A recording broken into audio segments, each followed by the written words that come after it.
Let's see what he means by that. What makes you you? Your Atma, your soul, your spirit, your God is my God.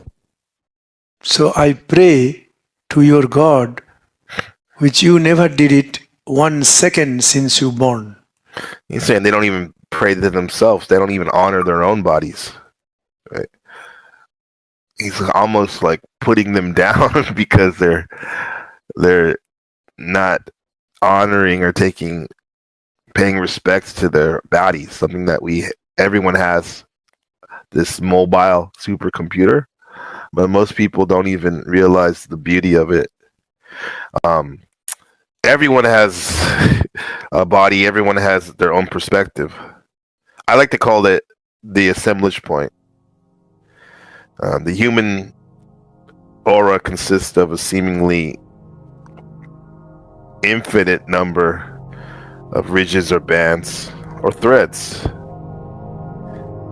And picture these bands are like the bands on a radio station. Each one is a wavelength or frequency in itself and includes several stations on it. Or stations or worlds, that's a good word for it, worlds. Each band has different worlds. And seeing as they are both all inclusive and exclusive, and like the mind, the radio can only tune into one world at a time.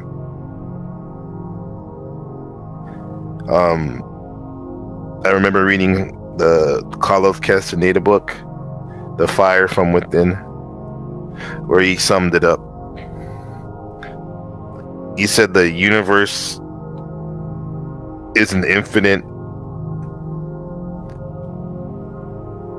cornucopia of energy fields, resembling threads of light. Human beings are also comprised of an incalculable number of the same thread-like energy fields, forming a ball of light the size of a person's body, with the arms extended literally like a giant. Picture a giant luminous egg. And from the man of knowledge point of view, aka a sorcerer, the brain does not actually create awareness, however, only receives it.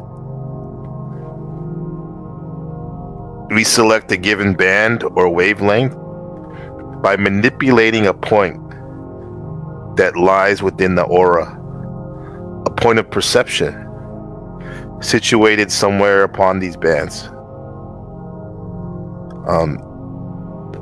I call these points where the perception is assembled, the assemblage point. So our perception is assembled or created when it comes together at the assemblage point. The assemblage point is able to move in various directions within the aura field. Among the various bands, each movement resulting in a corresponding change in perception or awareness. And the individual is oblivious and doesn't know what's going on in terms of this movement of the assemblage point. You're just experiencing, the poop slugs are just experiencing the effects of the movement. They don't know what's going on. But in the case of minor events, these effects are also minor, such as your assemblage point will move when you're drunk, you have a panic or anxiety attack because you're unsure of things, or you're euphoric, you're extremely happy. Like when you got that new job where you're making 4 times as much money as you did before. But in the case of major events where the assemblage point moves, your perception moves, Those could be seen as hallucinations, either induced by psychedelics or extreme trauma. Madness, having a spiritual download of visions of the future. Supernatural experiences, seeing ghosts or a loved one that passed away in a dream, or even so-called close encounters from aliens. Those are examples of major events that cause the assemblage point, your perception, to move drastically.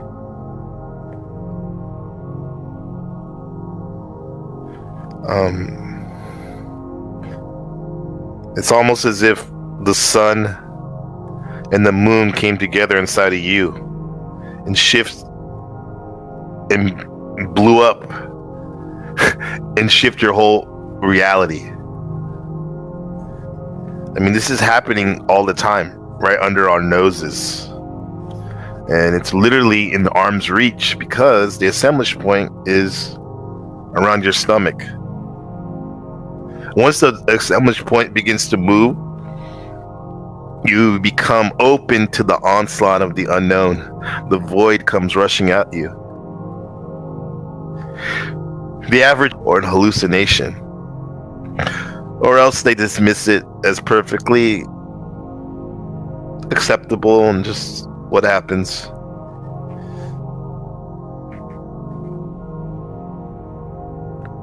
In that case, they're not even explaining anything that happened. And a lot of times they'll end up not be able to position of just taking things for granted. The collective assemblage point of humanity, aka consensus reality, which takes reason over direct knowledge of reality, has lasted over 500 years probably. And it's a reaction to the impending evolutionary shift of the assemblage point from old to new that we're seeing every day in this hyper reality of not knowing what is what, but definitely knowing that there's a change coming. I'll give you this metaphor. Rationality is almost like a rat digging in its claws in this moment, just try to hold on to the old way of looking at things before it gets sucked down the sewer. The world's preparing, it seems to be preparing itself for collapse in a metaphorical way, but also literally. All the current events that you see in your personal lives as well as the geopolitical arena. To those paranoid poop socks, the global events of recent years have seemed like they've been orchestrated like this deliberately, either by God or gods or social engineers who are just men and women with a specific end in mind: to shock, bring upheaval, extreme despair, for you to lose your faith, to get sick, to be a degenerate hedonist. All this is resorting in people in your life and maybe even yourself, acting from a perception point of desperation. All this means is that you're moving away from your assemblage point, your point of perception, which is everything. This times we're living in right now, which give birth to gurus like Bikram and the others, is a world that is a weird mixture of panic and boredom that has people endlessly scrolling and fingering their phones to see how they can distract themselves further. Humanity is seized up by this. It seems to be going down in flames. However, most of the consensus reality is so numb that it doesn't even feel a thing.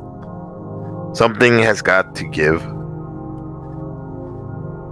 And that something is the assemblage point. Your perception point. This shift is now the only means of survival open to us. And when a certain position of people that are high up or low learn or unlearn something, the entire species will undergo the corresponding change in consciousness. And you see this with, as we talked about last broadcast, Rupert Sheldrake's morphogenetic fields. When one group of society or the collective learns something or unlearns something that's not serving them, the whole of society will incorporate it eventually. When the world finally says this is enough, the world stops for all. When you finally say it's not enough, the world will stop for you. And I don't mean the world literally. No, in a good way.